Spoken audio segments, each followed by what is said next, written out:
This is OFN NFL Preview for week number 12 in the NFL.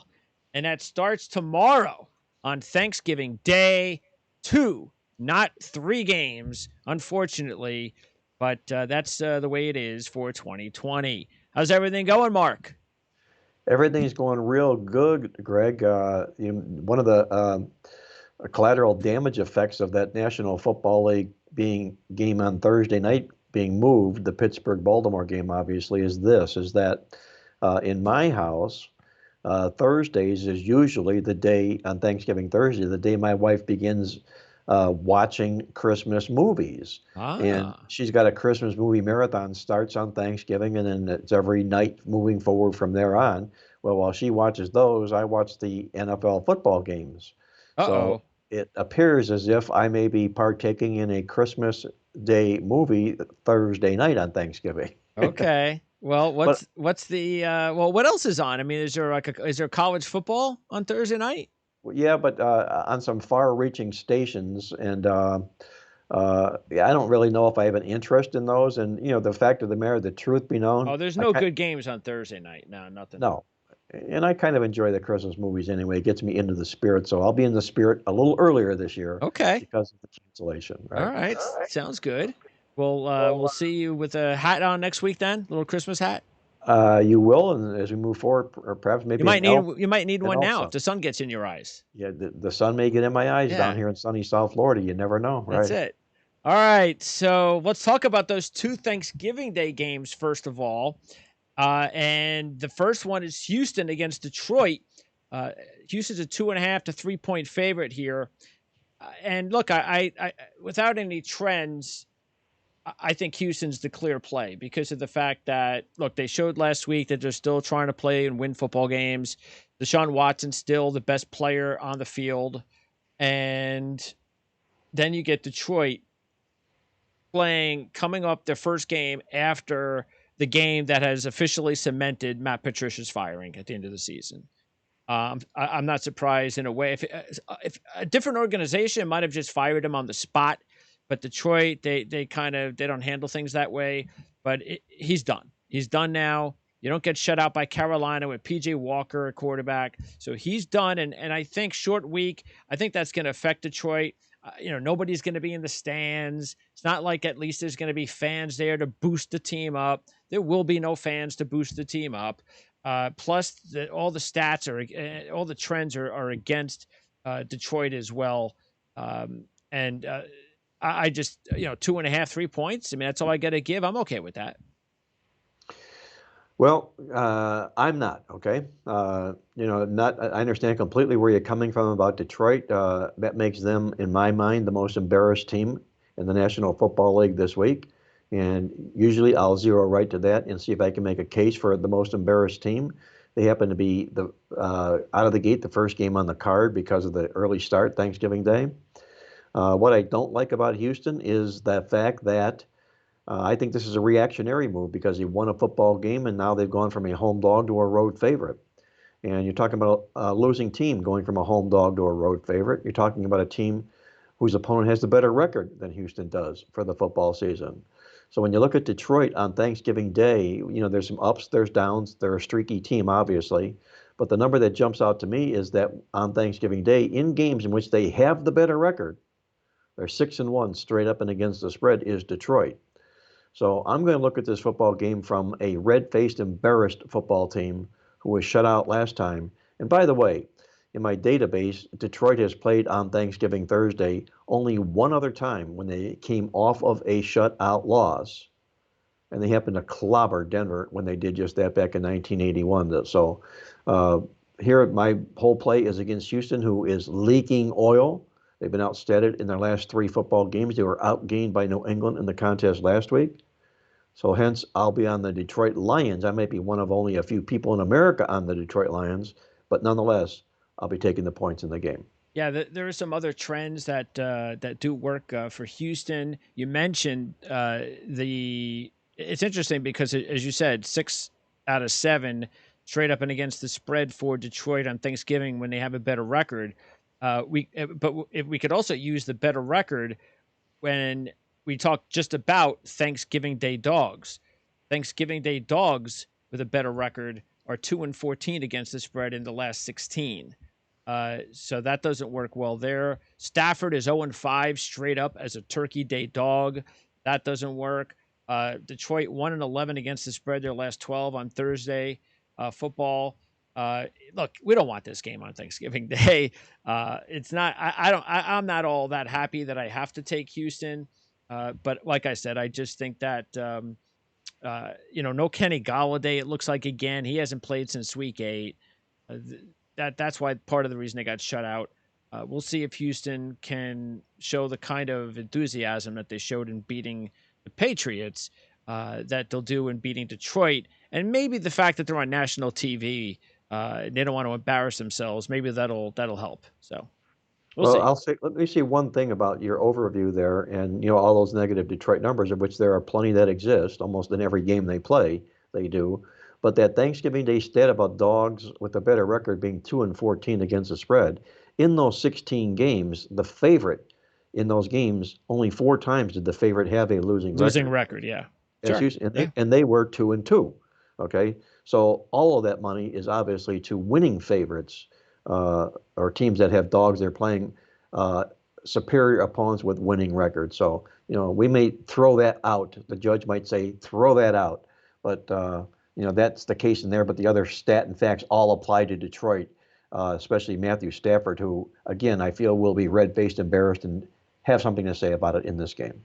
At least we have Stafford and Deshaun Watson, so it's a pretty good quarterback matchup. That should be entertaining. Yes, right. Now, the Washington-Dallas game is a lot more interesting. And thank goodness, because we have a disgusting NFC East race. If there was a real NFC East team in there, these teams were 3 games back, it would be just unwatchable. But these two teams are fighting for a division title, along with Philadelphia and the Giants. Dallas is favored by 3 in this spot, and I'm kind of siding with Washington in this one. I know it's hard to sweep a team in any season, especially when you're not a very good team. But the Giants swept Washington, so why can't Washington sweep Dallas? There's a lot of trends that say that why not go with Washington. Matter of fact, just the fact that they're playing well recently, they've won 2 out of the last 5. They're 3-1-1 against the spread in those 5. The last 3 losses this year have been by a total of 7 points. And by the way, they've outgained their last 5 teams. So they're playing better. Alex Smith is 9-3 against the spread as a division dog on the road, and Dallas hasn't been very good on Thanksgiving recently. So I know Dallas had a nice win against Minnesota last week. But this Alex Smith story, and I'd much rather have Ron Rivera than Mike McCarthy in this spot. So I'm going to go ahead and take Washington in the 3. And the way the NFC East goes, you never know. I mean, even though it's just 3 points, Washington could still lose and cover. I mean, that's not crazy to think in this division. Well, I think 3 points is the operative word here, as you mentioned, Greg. If you take a look at Dallas and how they struggled of late on Thanksgiving Day, the last 9 years, only 1 cover. When they play in Thanksgiving Day games between the 3s, and what I mean by that is with a point spread of anywhere from -3 to +3, when Dallas has been in those games, they are 0-6 straight up and against the spread, meaning that in football games where it is a well-balanced, closely matched matchup of teams with records, and these are identical records coming in here, Dallas chokes. And I'm looking to see Jerry Jones looking out from his owner's box with that disgusted look on his face once again in this football game here. I don't know why Dallas all of a sudden steps up and plays when, in fact, as you mentioned, Washington right now is playing the better football. So I got to play the footballers, the football team here in Washington against Dallas on Thanksgiving Thursday. Yeah, I haven't. I mean, unless you actually say that, I mean, I don't even think of it. I don't do it on purpose when I say the Redskins. It's just the way it is. And people might say, well, again, like I said, it's hard to sweep in the same season. Sometimes it has to do with, well, the other team wants revenge. It's a division rivalry. Let's keep in mind that even though Washington beat Dallas earlier this year, Dallas had won the previous 3, including a 47-16 thrashing in Week 17 last year, and had won 7 of the last 8. So you just can't tell me that Washington is satisfied with beating Dallas one time. So this is one of those situations where I'm sure Washington feels, hey, you know what? You want revenge? Big deal. I mean, we're fighting for a division title playoff spot here. That's out the door. So we'll see. Andy Dalton against Alex Smith. Who would you take? Who do you trust more, Alex Smith or Andy Dalton the rest of the season? Alex Smith, because he's hungry, okay? He's healthy, he's hungry, and he wants to prove that he belongs as a starting quarterback in the National Football League. Andy Dalton is on his way out and comfortable from perhaps where he's been, although he didn't accomplish a lot. But, his better days are in the rearview mirror. You got a hungry quarterback, and I think Alex Smith in this contest. But, one comment you made here gets me to thinking here that I think it would be a great poll, an NFL football poll, if they asked the question, which football team's name is misused the most? Would it be the San Diego Chargers, now the LA Chargers, or would it be the Washington Redskins, now the Washington football team? So how about the Oakland Raiders? Well, yeah, but we kind of have grown into LA so far, but I think everybody just short circuits that and calls them the Raiders. Uh-huh. But there's a lot of Washington Redskins still being bandied about out there, sure. as there were and still continue to be some San Diego Chargers in that role. So that would be an interesting poll to see which name is misused the most, the Washington football team or the Chargers from San Diego. All right, let's go ahead and talk about what would have been the Thursday night game. Baltimore and Pittsburgh, the undefeated Steelers, who beat Baltimore by 4 points as a 4-point dog on November 1st. They were outgained in that game by 236 yards and still found a way to beat Baltimore. Baltimore they're not playing well. And this Lamar Jackson thing, none of this surprises me. I've never been on his bandwagon. He is what he is. He's never going to be any better. He's an athlete playing quarterback. Maybe I think there's a chance with a really good defense and a really good running game, and if everything falls their way for him to win a Super Bowl, if he stays there long enough and he's got the right coaching and Harbaugh and stuff, one Super Bowl. I think it could happen, but he's not a special quarterback. He's never going to be a Patrick Mahomes. He's never going to be any of those guys. And it's starting to hurt him right now. Everybody's caught up to what's going on with Baltimore. And look, they're 1-4 against the spread in their last 5. They're 0-6 against the spread in their last 6 on Thursday Night Football, which has now been crossed out, which is a good thing. But here's one I found out. And of course, I found that out by reading this, the Playbook magazine.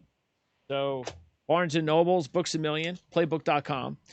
The Baltimore Ravens are 1-15 against the spread in the last 16 as a winning team off of a straight-up loss versus a winning team in the AFC North.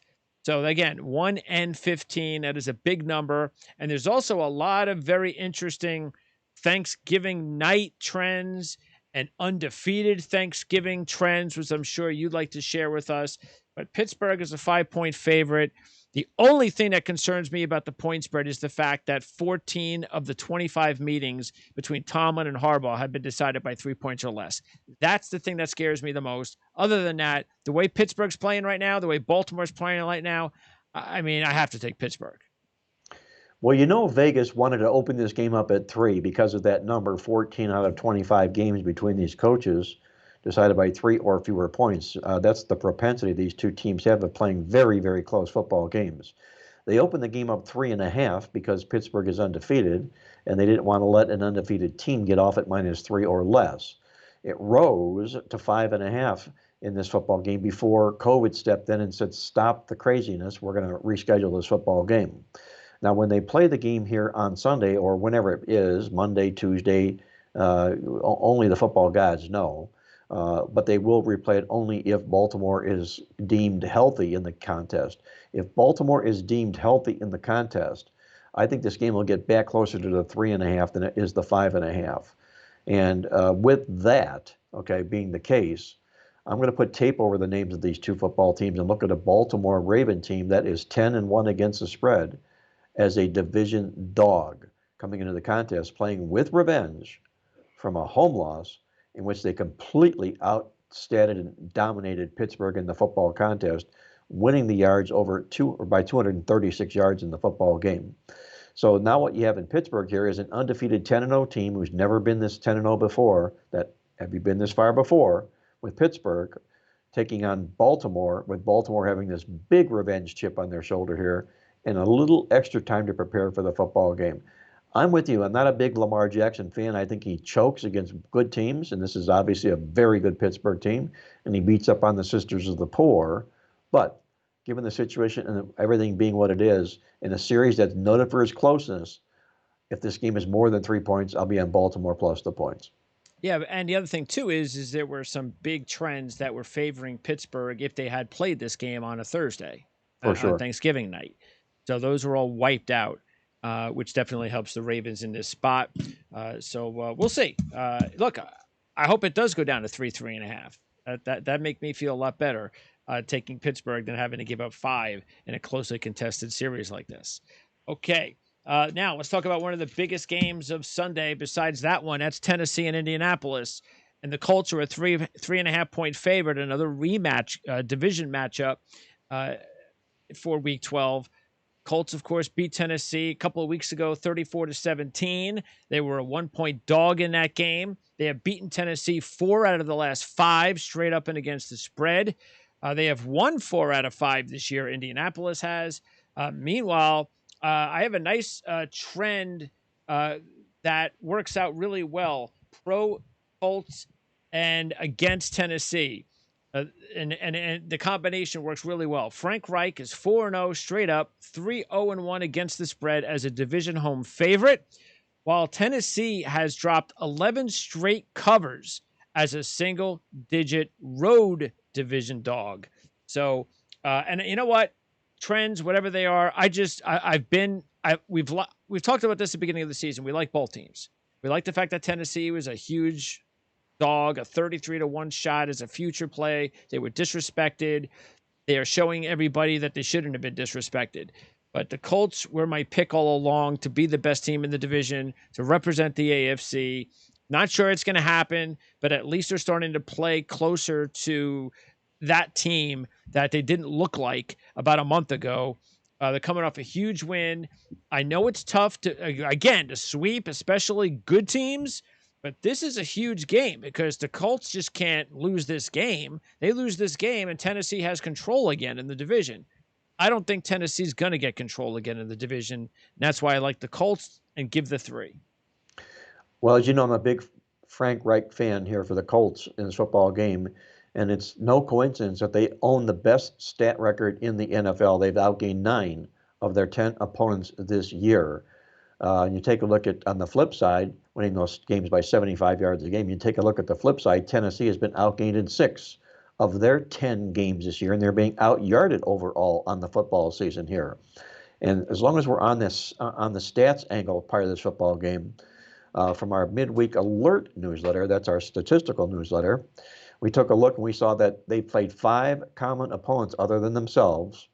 And in those games, the Colts out-yarded all 5 of those opponents.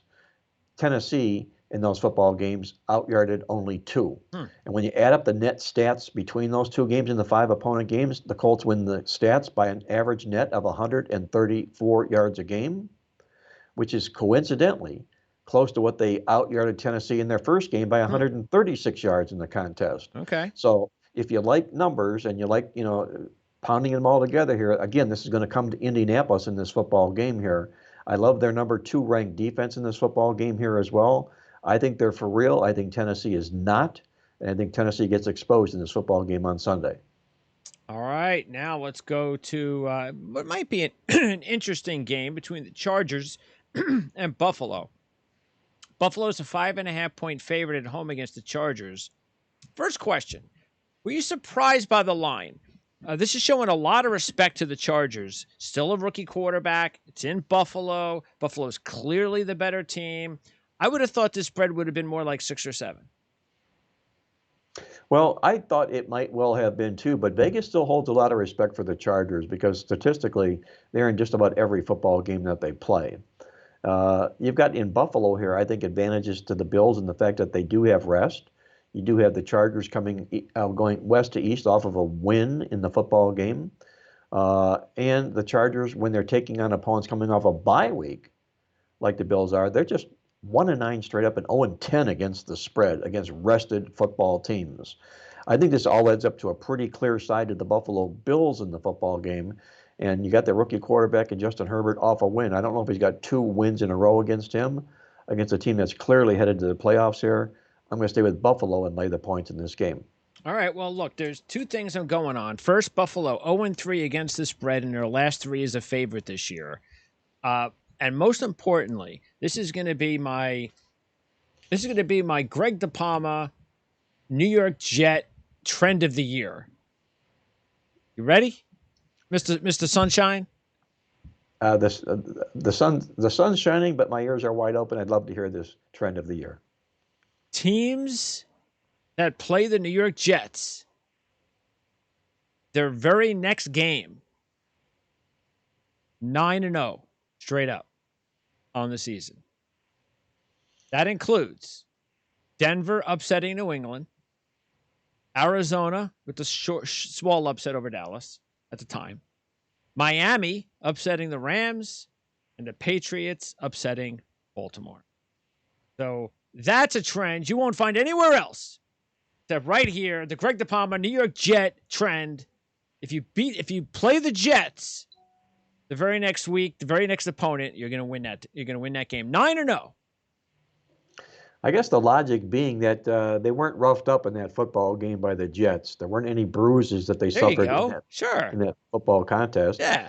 More like a scrimmage, a pretty good scrimmage in playing the next football game. How were favorites? I know you mentioned 4 dogs that won the game straight up. I wonder how they did to the spread as a favorite. Not that we're going to make the case here against Buffalo in this contest here because you got them less than a touchdown, but that's a pretty interesting trend. And I'll work that into my database and see exactly how that holds up, perhaps maybe more so with Brian Flores in the 2 years that he's been there to see if that trend holds up. All right. Now let's move on to our third game, and that is going to be San Francisco and LA. We're going to go out west. The Rams are a 7.5 point favorite against San Francisco coming off a bye. There's still a lot of banged up players for San Francisco. No Jimmy G. That's the most important one. And how about this one?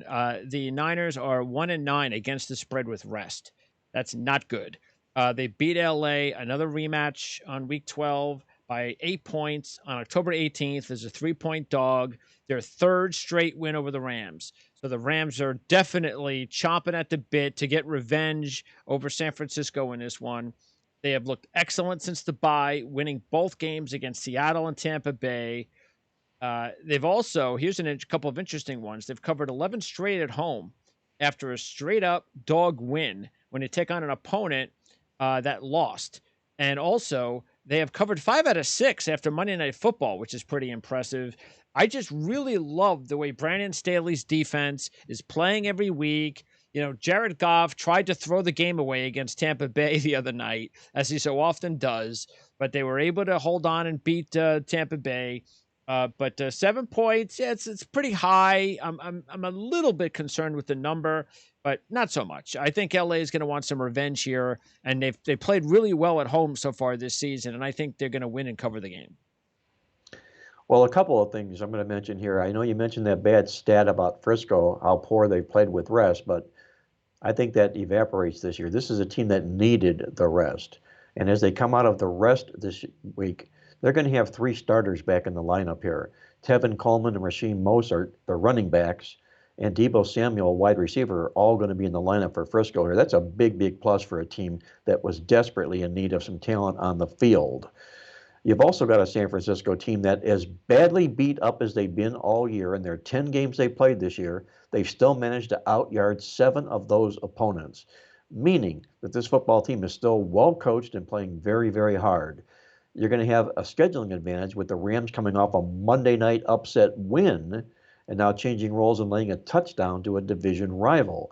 Those are all no-nos, if you will. Now, I'm a big, huge proponent of the LA Rams. I think they're a football team that's really on the come and a football team you have to watch because I think they're a threat to make it to the Super Bowl should they continue playing in the way they're playing right now. But I think this is a spot here for San Francisco, who is still mathematically alive to make a playoff spot, to enforce that particular situation here. I'm going to hold my nose and play the Niners in the contest here and see if we don't see a different San Francisco team on the field on Sunday. Yeah, remember we talked about both the Rams and Tennessee in the preseason about the disrespect both of those teams were getting. The Rams were a 60 or 66 to 1 shot before the season began, and Tennessee was about 33 to 1.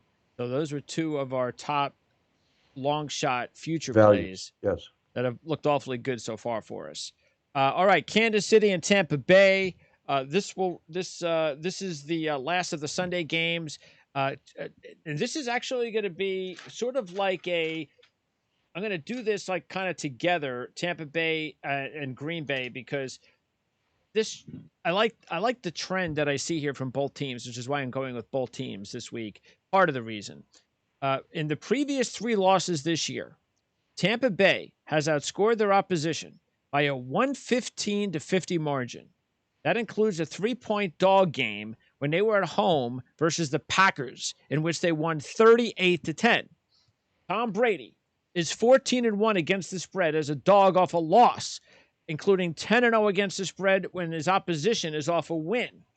And again, I'm just going to get ahead of myself because I want to get into this kind of theme here. It's the same reason kind of why I like the Packers, because in their previous 2 losses this year, the Packers followed that up winning by a combined 69 to 37, and Aaron Rodgers has covered 7 straight games after a loss. So you're talking Aaron Rodgers and Tom Brady, the 2 legendary quarterbacks, don't like to lose. And when they do, you don't want to play them. And that's why I'm taking the Bucs and the Packers. We'll start with the Bucs in this one, getting 3.5. And I think a kind of juicy plus 170 on the money line, which tempts me to actually think about the money line as well. You can also add Bruce Arians' perfect record as a home dog in his NFL career when coming off a loss, 6-0-1 to the spread, into the Tom Brady mix here. So, he also does not like losing football games, especially when he's been disrespected and put in the role of an underdog in the game thereafter. Now, there's a lot of good stuff for Kansas City coming into this football contest here, largely led by Patrick Mahomes, who I think will be the first billionaire quarterback in the National Football League when this next contract runs out. But he's obviously, I think, deserves every penny he gets because he is, in my mind, the best player in the National Football League today. But you've got them coming off this big come-from-behind win against a division opponent, and now laying points on the road to an embarrassed Tampa Bay football team, an embarrassed Tom Brady, who had another bad football game. I don't think you're going to see anything close to a good career year. I might even go so far as to say a good year from Tom Brady this year. But he's got a lot of great talent surrounding him, and I think that and I think with his leadership having been there and his experience, I think together they can work well. I think he's to the point in his career where they don't have to ask Tom Brady to win football games. They just don't want Tom Brady to lose football games for them. And embarrassed as he is, with that great 14-1 spread record as a dog off of a loss, I'm with Tampa Bay in this football game here. I don't think they're going to lose 2 games in a row in a contest like this. Yeah, it wasn't like the Chiefs had an easy one with the Raiders. I mean, they had a touchdown pass, 30 seconds to go to win that one, and Tampa Bay is a better team than the Raiders are. Exactly. So, all right, and then again, the Packer game. Like I said, I'm taking the Packers. They're about 8.5 point favorite in this one against Chicago. They swept the Bears last year, 31-16. And the Bears' offense has just been pathetic. They're 0-4 in their last 4 games, 0-3-1 against the spread. They have not scored more than 23 points in their last 7 games. They're 0-2 straight up and against the spread as a road dog versus a winning team this year. And I think that's going to continue. Well, you've got the Bears, who are never any good after rest anyway. They stay in hibernation when coming with the week of rest, 1-8 straight up and 2-7 to the spread. And I think, as you mentioned here, they're not any good. After a 4-0 start, they're 1-5, and they're swirling south real badly, if you will, coming into this contest here. Aaron Rodgers absolutely at its best at home in division games, 23-12 to the spread, and Aaron Rodgers bounces back off a loss 7 times in a row with the money in his pocket here. I don't see any reason Chicago wakes up and suddenly plays a good game, especially with the likelihood of Mitchell Trubisky being their quarterback this week. And with Green Bay coming off a loss. Yes, on top of it. Yep. Okay. Meanwhile, Seattle and Philadelphia will wrap it up, the Monday night game. And this is definitely going to be a play for Seattle. Just because they won one game doesn't mean they're satisfied. They know what happens in that tough NFC when you lose a football game. You can go from the 2nd seed to all of a sudden the 7th or 8th seed. So Seattle knows how important this game is, just as important it is for Philly. And we know which team is playing better. The Eagles are just playing awful right now, especially Carson Wentz. Everything favors Seattle in this one. Russell Wilson has dominated the Eagles in his career. He's 5-0 straight up and against the spread all time against the Eagles by a 12 point per game margin. So they're not even usually close when he plays them. This is their 4th primetime game in the last 7 for Seattle. Philadelphia 0-4 straight up, 1-3 against the spread versus winning teams this year, losing by an 8.5 per game margin. I'm taking Seattle. Right now, they're about a 4.5 point favorite, 4.5, 5 point favorite. I'm taking Seattle, and I'm feeling pretty good about it.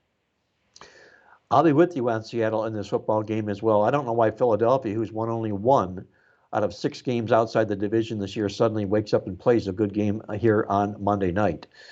You've got a team in Seattle who's dominated the NFC East, 16-3 straight up and against the spread, 7-0 the last 7 coming into this football game here. Big time.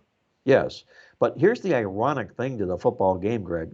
If you take a look at the NFL playoff picture as it exists today, Philadelphia would be the number 4 seed by default, only because they're winning their division. Seattle would be the number 5 seed, which means these two teams would be facing each other this week if the playoffs were to start, okay? Yeah. So this is a little bit of a Seattle can only hope so. Yes, right. So we'll see how that all shakes out, whether or not Philadelphia wins the division. You know, they've got that nasty, nasty thing about them where it's been 15 years since somebody's repeated as a champion, a division champion in the NFC East, and they're certainly being pushed in that role here right now this year.